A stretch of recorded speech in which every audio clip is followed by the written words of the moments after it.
अस्सलाम वालेकुम dear students. अभी हम 9th क्लास केमिस्ट्री में एक नया टॉपिक पढ़ेंगे और टॉपिक का नाम है applications of radio active isotopes. इससे पहले मैं आप लोगों को पढ़ा चुका हूं कि रेडियो एक्टिव आइसोटोप्स क्या है। रेडियो एक्टिव आइसोटोप को थोड़ा सा मैं आपको रिमाइंड करवाता हूं ताकि फिर उस डेफिनेशन की मदद से हम कुछ एप्लीकेशंस को, कुछ यूजेस को पढ़ सकें, सीख सकें। ये सारा का सारा जो टॉपिक है बड़ा कंसेप्चुअल है, आप लोगों ने ध्यान से सुनना है जरा। तो देखिए, मैं आप लोगों को बता चुका हूं कि रेडियो एक्टिव आइसोटोप ऐसा आइसोटोप जो रेडिएशंस इमिट करता है, जो शुआएं खारिज करता है, वो आइसोटोप रेडियो एक्टिव आइसोटोप है। और याद रखें कि रेडियो एक्टिव आइसोटोप अनस्टेबल होता है। अब हमने उसी कॉन्सेप्ट को यूज करते हुए कुछ एप्लीकेशंस पढ़नी है, कुछ यूजेस पढ़ने हैं रेडियो एक्टिव आइसोटोप्स के। तो सबसे पहला जो यूज है वो है मेडिकल इमेजिंग, यानी कि जिस तरह से हमें बीमारी वगैरह का पता चलाना हो, डिजीज की तशखीस करनी हो, तो डॉक्टर हजरात हमें मशवरा देते हैं कि एक्सरे करवाएं। फॉर एग्जाम्पल किसी जगह से बोन में फ्रैक्चर आ गया तो डॉक्टर कहते हैं एक्सरे से हम चेक करते हैं कि किस जगह से हड्डी टूटी है। वो हमें एक इमेज मिलता है, एक्सरे जो है वो एक इमेज देता है डॉक्टर को और उसे जो है वो पता चल जाता है कि फलां जगह से हड्डी जो है वो क्रैक हो चुकी है। हमने इसी तरह रेडियो एक्टिव आइसोटोप्स को इस्तेमाल करते हुए कुछ इमेज बनाने हैं, मेडिकल इमेजेस बनाने हैं, और उन इमेजेस को देख के पता चलाना है कि कौन सी बीमारी किस ऑर्गन में बीमारी है इंसानी बॉडी में। तो देखें, डॉक्टर्स मेडिकल इमेजिंग करने के लिए क्या करते हैं, रेडियो एक्टिव फ्लूइड को यूज करते हैं। ये जो रेडियो एक्टिव फ्लूइड है ये रेडिएशन इमिट करता है। अब होता यूं है कि बॉडी में इस रेडियोएक्टिव फ्लूइड की थोड़ी सी मिकदार को भेजा जाता है। जैसा कि हमारे पास फर्ज करेंगे एक रेडियोएक्टिव आइसोटोप है टेक्नीशियम 99, इसे टेक्नीटियम भी बोलते हैं और टेक्नीशियम भी बोलते हैं। तो टेक्नीटियम 99 को यूज करते हैं हम। इसे किस पर्पज के लिए यूज करते हैं, डायग्नोस्टिक इमेज बनाने के लिए। और वो डायग्नोस्टिक इमेज जो है वो इंसानी बॉडी में कुछ ऑर्गन्स हैं जैसा कि ब्रेन और लंग्स। यानी कि फॉर एग्जांपल कभी कभार आप सुनते हैं कि फलां बंदे को ब्रेन ट्यूमर हो गया, ठीक है, या लंग डिसऑर्डर हो गया। तो ब्रेन ट्यूमर है या लंग डिसऑर्डर है, इसकी तशखीस करने के लिए हम जो यूज करते हैं वो क्या करते हैं, टेक्नीशियम 99। ये एक रेडियो एक्टिव आइसोटोप है।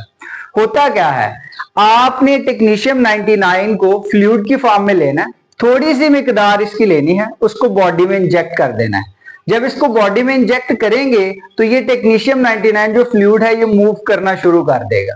जब ये मूव करेगा तो बॉडी का वो ऑर्गन जो इफेक्टेड है, जो मुतासिर है, जिस हिस्से में बीमारी है, उस जगह पे फ्लूइड के जाने की वजह से जो आपको इमेज है वो क्लियर नहीं मिलेगा बल्कि वो ब्लैक इमेज मिलेगा।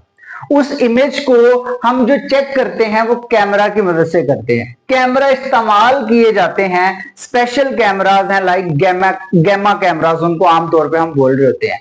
उन कैमराज को यूज करते हैं और हम देखते हैं कि वो रेडियो एक्टिव फ्लूइड जो थोड़ी सी मिकदार में बॉडी में इंजेक्ट किया था वो किस तरह से मूव कर रहा है।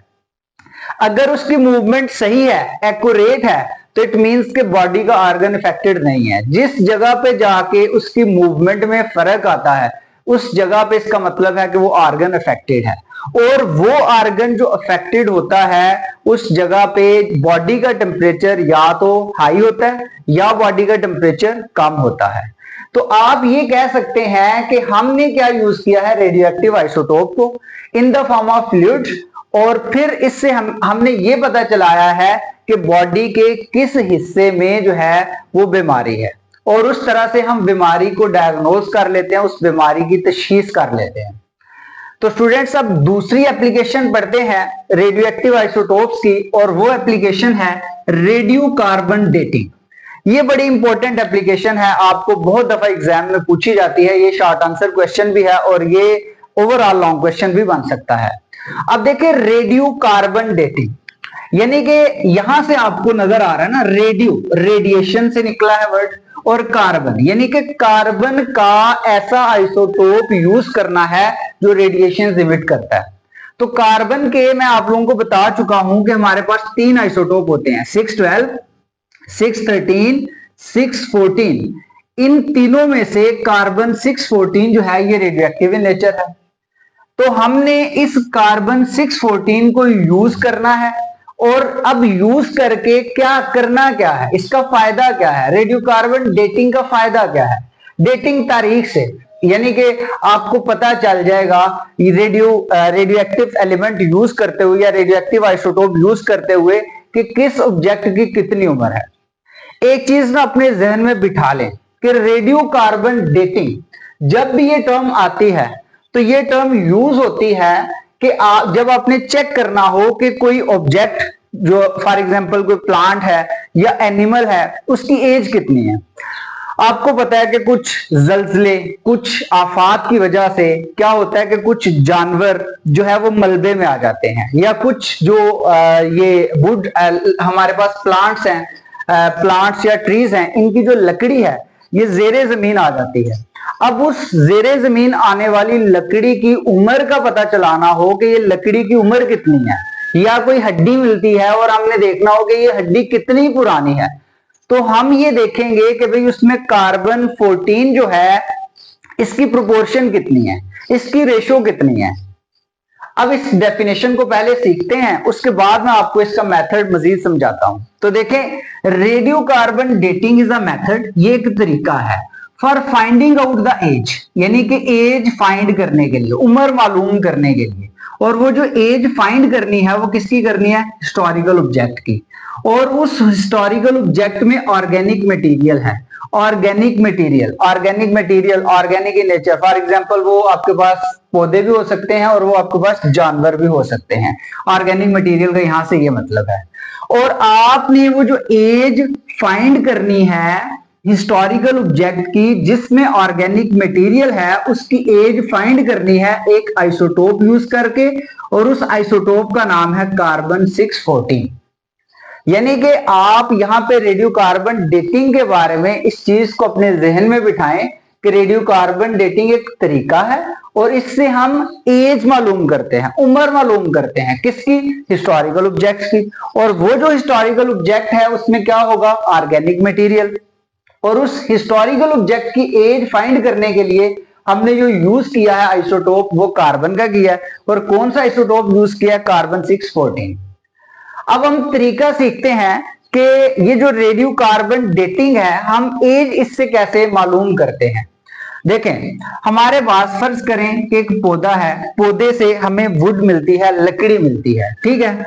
आपने देखना है कि ये जो वुड है इसकी उम्र कितनी है। अब इसकी उम्र चेक करने के लिए, इसकी एज चेक करने के लिए आप क्या करेंगे, आप देखेंगे कि इस वुड में कार्बन 614 की कितनी रेशो है। देखें, हमारे पास ना वुड है, वुड में कार्बन के ऐसा नहीं है कि कार्बन 614 का, कार्बन 614 ही है। वुड में तीनों आइसोटोप है कार्बन के, कार्बन 612 भी है, कार्बन 613 भी है, कार्बन 614 भी है। तो ये जो कार्बन 612 है इसमें तो डिके नहीं होना क्योंकि ये तो स्टेबल है, लेकिन कार्बन 614 अनस्टेबल है ना। तो जब ये अनस्टेबल है तो इसका न्यूक्लियस डिसइंटीग्रेट होगा, टूटेगा। जब इसका न्यूक्लियस टूटेगा, टूटने के बाद वो छोटे छोटे न्यूक्लियर में चेंज होना शुरू हो जाएगा। इसका मतलब ये है कि स्टार्ट पे आपके पास कार्बन 612 और कार्बन 614 की अमाउंट बराबर थी। कार्बन 612 अभी भी जितना पहले मौजूद था उतना ही है वुड के उस पीस में, लेकिन कार्बन 614 की जो अमाउंट है, जो रेशियो है, जो कंसंट्रेशन है, वो पहले से कम हो जाएगी। अब कितनी कम होगी उससे हमें जो है वो वुड की एज का अंदाजा हो जाएगा। या यूं कहें कि आपके पास कोई बोन आ गई है, वो हड्डी आ गई है, ठीक है। आपने देखना है कि उस हड्डी की एज क्या है, सही है, उस बोन की एज क्या है। तो आप क्या करेंगे, आप देखेंगे कि उस हड्डी में कार्बन 612 कितना है और उस हड्डी में कार्बन 614 कितना है। तो कार्बन 612 के मुकाबले में कार्बन 614 की रेशो कम होगी क्योंकि ये रेडियो एक्टिव इन नेचर है। और रेडियो एक्टिव इन नेचर का मतलब है कि ये रेडिएशन इमिट करता जाएगा, शुआएं खारिज करता जाएगा। तो होगा ये कि इस तरह से हमें पता चलता जाएगा कि वो जो प्लांट था या एनिमल था उसकी एज क्या है। तो एज डिटर्मिनेशन याद रखें, किसी भी ऑब्जेक्ट में, चाहे वो प्लांट है या एनिमल है, ठीक है, उसमें कार्बन 614 की रेशो प्रोपोर्शन जितनी कम होगी, जितनी मिकदार कम होगी, इसका मतलब है कि उस पौधे से जो लकड़ी है, उस लकड़ी की और वो जो हड्डी है उसकी उम्र उतनी ही ज्यादा है। और जितना उस वुड के पीस में और हड्डी में जितनी कार्बन 614 की रेशो ज्यादा होगी, इसका मतलब है कि उस लकड़ी के पीस की और उस हड्डी की उतनी ही उम्र कम है। तो इस तरह से रेडियो कार्बन डेटिंग से हम जो है एज की डिटर्मिनेशन कर लेते हैं। अब तीसरे नंबर पे हमारे पास कुछ और एप्लीकेशंस हैं और उन एप्लीकेशंस में हम देखते हैं, हमारे पास देखें पहले क्या है, रेडियो एक्टिव आइसोटोप को हम यूज करते हैं टेस्ट करने के लिए। और टेस्ट किसका करना है? स्ट्रेंथ का। और स्ट्रेंथ किसकी है? मेटल्स की। And concrete mixture, concrete mixture ये जिस तरह लेंटर वगैरह डाला होता है, इसमें आपने देखना है कि इस लेंटर की जो है वो स्ट्रेंथ कितनी है। या आपके पास कोई मेटल का पीस आ गया, फॉर एग्जांपल आयरन लोहा है, उसका कोई पीस आ गया, आपने देखना है कि उसकी स्ट्रेंथ कितनी है, वो कितना ताकतवर है। तो आप क्या करेंगे, फर्ज करें कि हमारे पास ना ये एक लोहे का पीस आ गया, लोहे का पीस है, ये इस तरह से लोहे का पीस है। अब लोहे के इस पीस में आप यहां से जो है ये रेडियो एक्टिव आइसोटोप को एंटर करें। अब लोहे का पीस अगर तो बिल्कुल सही है तो आगे डिटेक्टर लगा होगा। डिटेक्टर ये जो रेडियो एक्टिव आइसोटोप से निकलने वाली रेडिएशन है ना, उनको जो है वो डिटेक्ट कर लेगा। लेकिन अगर लोहे का पीस कहीं से फ्रैक्चर है, सॉरी क्रैक है, टूटा हुआ है, तो वहां पे क्या होगा कि वहां से कुछ रेडिएशन जो हैं वो बाहर आना शुरू हो जाएंगे। तो वो सारी की सारी रेडिएशन जो हम रेडियो एक्टिव आइसोटोप से भेज रहे थे वो डिटेक्टर पे नहीं पहुंचेंगी और डिटेक्टर सबको डिटेक्ट नहीं कर सकेगा। डिटेक्टर सिर्फ उन्हीं को डिटेक्ट करेगा जो उस तक रेडिएशन पहुंचती हैं। कुछ रेडिएशन जिधर से क्रैक आ गया हुआ है, ठीक है, जिधर से लोहा टूटा हुआ है, वहां से रेडिएशन बाहर आ जाएंगे। इस तरह से हमें पता चल जाएगा और वहां पे ना जो इमेज बनता है वो इमेज ब्लैक हो जाएगा, सही है, जिधर से रेडिएशन बाहर आ रही हैं। इसका मतलब ये हुआ कि बाकी सारा इमेज क्लियर होगा और वो जो हिस्सा है वहां पे ब्लैकिश कलर आ जाएगा। तो ब्लैकिश कलर से आप जज कर लेंगे कि भाई ये हिस्सा जो है ये फ्रैक्चर्ड है, ये हिस्सा जो है ये क्रैक्ड है, ये टूटा हुआ हिस्सा है। तो इस तरह से आपको स्ट्रेंथ का पता चल जाएगा। अब जितने यहाँ पे क्रैक्स ज्यादा होंगे उतनी ही कम रेडिएशन इस डिटेक्टर पे पहुंचेंगे और जितने कम क्रैक्स होंगे उतनी ज्यादा रेडिएशन इस डिटेक्टर पे पहुंचेंगी। तो इस तरह से आपको मेटल की स्ट्रेंथ का अंदाजा हो जाता है। और कंक्रीट मिक्सचर का भी सेम वही तरीका है कि कंक्रीट मिक्सचर जो है कि क्या वो कंक्रीट जो मटेरियल है वो हर जगह पे इक्वल है। अगर किसी जगह पे कंक्रीट जो है वो कम है तो इसका मतलब है कि वहां पे वो एक एरिया जो है वो स्पेसिफाइड हो जाएगा और उससे हमें पता चल जाएगा कि इस जगह पे कंक्रीट जो है ये कम है। इसी तरह हम क्या करते हैं, रेडियो एक्टिव आइसोटोप को यूज करते हैं क्या करने के लिए, जनरेट करने के लिए, बनाने के लिए। किसको बनाना है? Cheap nuclear power. Cheap nuclear power का मतलब है कि ये हम न्यूक्लियर पावर प्लांट्स होते हैं ना, यानी कि इससे एटम बॉम्ब्स भी बनाते हैं और इससे हम क्या करते हैं, पावर प्लांट से बिजली की प्रोडक्शन भी करते हैं।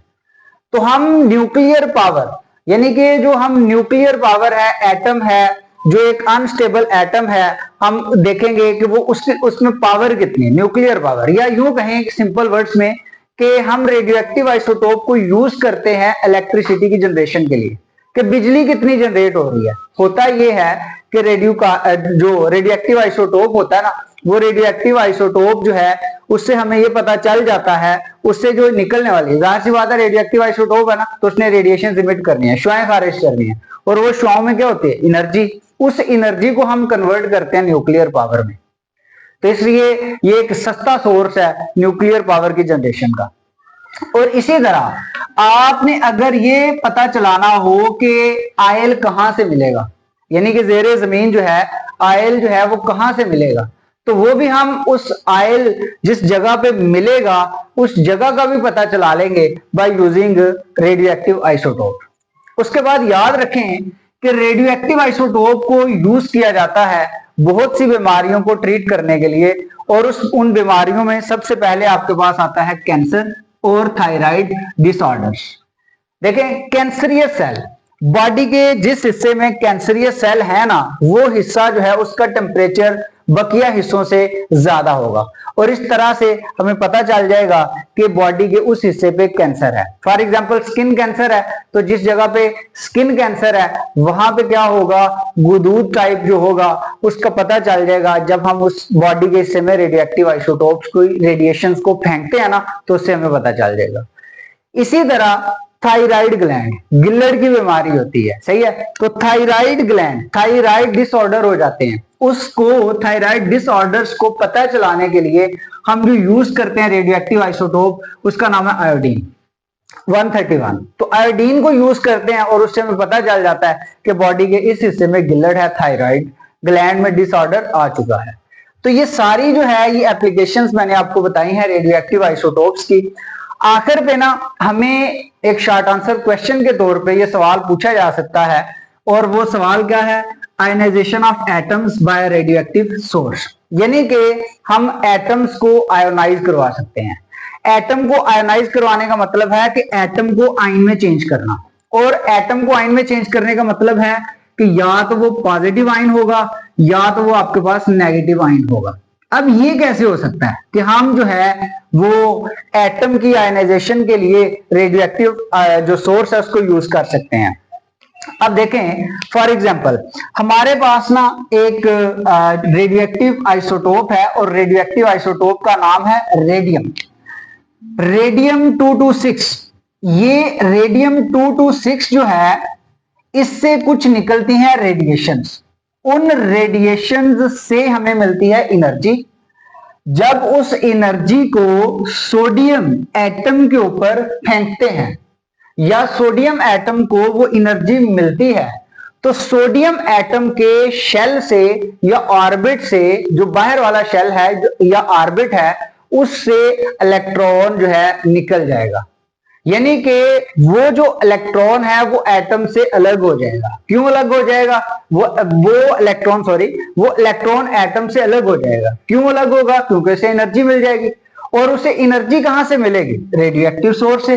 और वो रेडियोएक्टिव सोर्स क्या है, ये देखें मैंने आपके सामने लिखा है रेडियम, रेडियम 226। ये एक ऐसा आइसोटोप है जिसमें जो रेडिएशन इमिट करता है, अनस्टेबल है, तो वो रेडिएशन इमिट करते हैं द फॉर्म ऑफ एनर्जी, और उससे एनर्जी मिलती है, और उस एनर्जी को यूज करते हैं एटम के वैलेंस शेल से इलेक्ट्रॉन को रिमूव करवाने के लिए।